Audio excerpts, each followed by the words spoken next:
एक गांव में एक दर्जी रहता था। वो नेकदिल, दयालु और मिलनसार था। सभी गांव वाले अपने कपड़े उसी को सीने दिया करते थे। एक दिन दर्जी की दुकान में एक हाथी आया। वह भूखा था। दर्जी ने उसे केला खिलाया। उस दिन के बाद से हाथी रोज दर्जी की दुकान में आने लगा। दयालु दर्जी उसे रोज केला खिलाता। बदले में हाथी कई बार उसे अपनी पीठ पर बिठाकर सैर पर ले जाता। दोनों की घनिष्ठता देखकर गांव वाले भी हैरान थे। एक दिन दर्जी को किसी काम से बाहर जाना पड़ा। उसने अपने बेटे को दुकान पर बिठा दिया।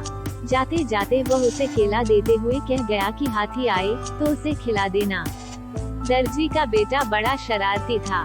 दर्जी के जाते ही उसने केला खुद खा लिया। जब हाथी आया तो उसके शैतानी दिमाग में एक शरारत सूझी।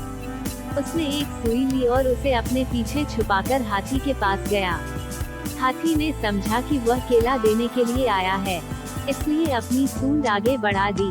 उसके सूंड बढ़ाते ही दर्जी के बेटे ने उसे सुई चुभो दी।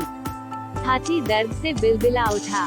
ये देखकर दर्जी के लड़के को बड़ा मजा आया और वह ताली बजाकर खुश होने लगा। दर्द से बिलबिलाता हाथी गांव की नदी की ओर भागा। वहां जाकर उसने अपनी सूंड पानी में डाल दी। कुछ देर नदी के शीतल जल में रहकर उसे राहत महसूस हुई। उसे दर्जी के लड़के पर बड़ा गुस्सा आ रहा था। उसने उसे सबक सिखाने की ठानी और अपनी सूंड में कीचड़ भरकर दर्जी की दुकान की तरफ बढ़ा। दर्जी के लड़के ने जब फिर से हाथी को आते देखा तो सुई लेकर बाहर आ गया। वह हाथी के पास आते ही उसे सुई चुभाने के लिए आगे बढ़ा, मगर हाथी ने सूंड में भरा सारा कीचड़ उस पर उड़ेल दिया।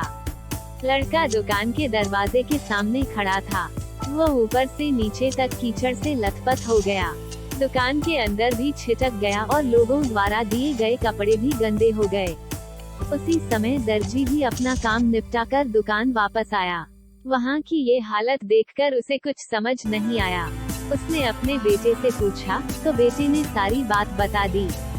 दर्जी ने बेटे को समझाया कि तुमने हाथी के साथ बुरा व्यवहार किया है, इसलिए उसने भी तुम्हारे साथ वैसा ही व्यवहार किया है। जैसा व्यवहार करोगे वैसा ही पाओगे। आज के बाद किसी के साथ बुरा मत करना। फिर दर्जी ने हाथी के पास जाकर उसकी पीठ सहलाई और उसे केला खिलाया। हाथी खुश हो गया। दर्जी के बेटे ने भी उसे केले खिलाए, जिससे हाथी और उसकी दोस्ती हो गई। उस दिन के बाद से हाथी दर्जी के बेटे को भी अपनी पीठ पर बिठाकर घुमाने लगा। अब दर्जी के बेटे ने शरारत छोड़ दी और सबसे अच्छा व्यवहार करने लगा। सीख, मॉरल ऑफ द स्टोरी, जैसा करोगे वैसा भरोगे। जैसा व्यवहार दूसरों से चाहते हो वैसा व्यवहार दूसरों के साथ करो। बुरे काम का बुरा नतीजा। फ्रेंड्स, आपको ये elephant and tailor story in Hindi कैसी लगी? आप अपने कमेंट्स के द्वारा हमें अवश्य बताएं। ये हाथी और दर्जी की हिंदी कहानी पसंद आने पर लाइक और शेयर करें। ऐसी ही और famous short moral story in Hindi पढ़ने के लिए हमें सब्सक्राइब कर लें। थैंक्स।